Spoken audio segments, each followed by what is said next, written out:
আজ সকাল সকাল বাজারে গিয়ে দেখলাম একদমই মনের মতো মাছ পাচ্ছি না।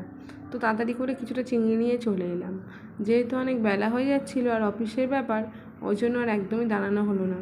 আর কাঁটাযুক্ত মাছ আনলে আমাদের বাড়িতে সমস্যা, বাচ্চাগুলো আবার কাঁটাযুক্ত মাছ একদমই খেতে পারে না। তার জন্য আমি চিংড়ি নিয়েই চলে এলাম।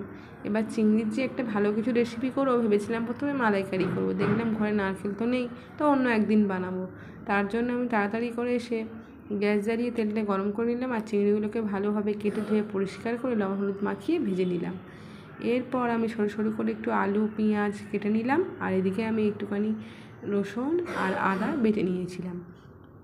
এরপর তেলের মধ্যে আমি রসুন আদা আর কাঁচা লঙ্কা আর কালো জিরে ফোড়ন দিয়ে ভালো মতো আলুটাও সঙ্গে দিয়ে দিলাম, দিয়ে কষিয়ে নিলাম। কষানো হয়ে যাওয়ার পর মুহূর্তেই লঙ্কার গুঁড়ো হলুদ গুঁড়ো আর জিরের গুঁড়ো দিয়ে ভালো মতো কষিয়ে নিয়ে ফুটে উঠলে চিংড়িগুলো ছেড়ে দিলাম।